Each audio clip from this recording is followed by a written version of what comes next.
Well, let's turn the fuck around. Oh, no, no, no. This is not at all what we want.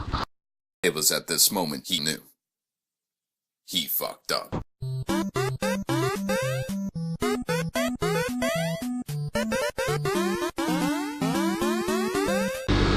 Hello, ladies and gentlemen, and welcome back to the Dork Side. It is I, your friendly neighborhood dork in the road, and we are headed out to the Shemanek Bridge.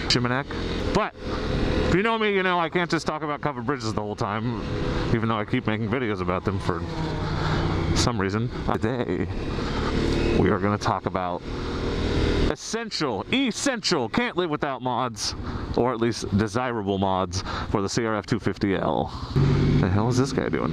The thriving metropolis of Scio. Don't blink, you'll miss it. It's actually a nice little town. It's just small. The river. So my CRF250L is new. I just got it, and it is bone stock. No changes have been made so far, but that doesn't mean I don't want to make changes. So I want to talk about top 5 mods I want to make to my CRF250L. Number 1, and I've mentioned this in a previous video, and this is probably the easiest on the list, these grips. These grips are garbage. I love Honda, I love their products, I love everything they make, and I imagine that these grips are so hard because they think that will make them last a long time, but they're just awful. They're super hard, cheap feeling plastic. I don't even know if they're rubber. They're rubbery. They feel very plasticky. So I would love to upgrade to a pair of Pro Taper pillow tops or Pro Grip gels. So number 1, new grips. Number 2, because I do actually intend to not always ride this thing on the road like I'm doing right now. And I don't plan on doing any off-road on this ride, but it's nice to have the option. What the hell is that? Upgrade number 2 to better facilitate off-roading is hand guards or bark busters. They're about $100 depending on what you buy. I've been looking at the, don't know how you pronounce it, acerbis. It's a French word or something, Italian maybe, I don't know. But those are really sweet.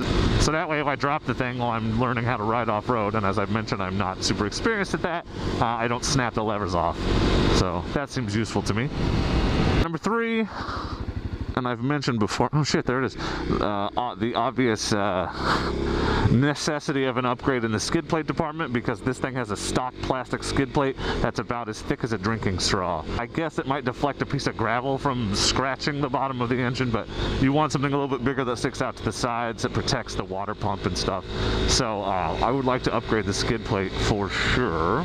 So this is the Shemanek Bridge. It's right outside of the city of Scio, which is the covered bridge capital of the West, I think is what they say. Weight limit 30 tons. Oh, we're in trouble. Shemanek Bridge. It's pretty cool, man. It's a red bridge, a red bike. That's how you do it. This one doesn't have any windows at all. I wonder if that's bad for the wind. Here it is again. Top 5 mods. 3 so far. Number 1, grips. Number 2, hand guards. Number 3, skid plate. Number 4, and this is obvious if you've ever ridden a dual sport motorcycle, a new seat. Couple options there. Corbin makes super bomb seats, although I haven't seen if they make them for the 250L, but I've heard people talk about them, so I think they do. The other option is the seat concept seat. They have 2 options. You can order one already made for like a lot of money, or you can have them just send you the foam and the cover for your seat, and you cover it yourself for slightly less money. And those are supposed to make a huge difference, especially on long rides. Seat would be fantastic. And those are all doable, fairly inexpensive options. Grips are like $10-15 bucks. You can get the handguards for around 100. Skid plates 100, 110. A new seat, $150, $200. Those 4 are doable fairly quickly. And then the last option is a little bit more expensive because it comes in pieces. You know, I'd like to do the exhaust, right? I'd like to get a new exhaust, an FMF or something like that. But you can't just do the exhaust. You have to retune the bike. So you got to do the exhaust, fuel controller, and a lot of people do intakes at the same time. So I kind of consider those all one mod, and combined they're pretty dang expensive because you can't really just do one of those things, I don't think. If you can, that'd be good information for me to have. But even the exhausts are like $400 or $500, depending on what you get.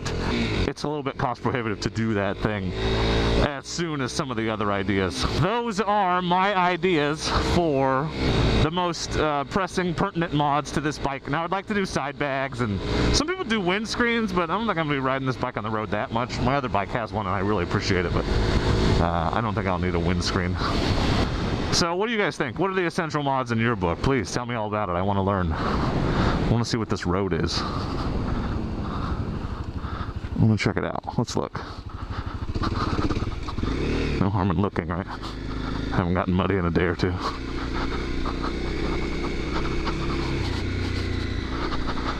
So, if you liked the video, or if you have thoughts, comments, please leave a comment. Don't forget to subscribe, drop a like, and stay tuned for more nerdy shenanigans to come. Thanks so much for watching. Thank you very much for watching. Be excellent to each other. This is just a big ass field. Interesting. Well, I don't really need to be out here. So let's turn the fuck around. Oh, no, this is not at all what we want.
Crisis averted.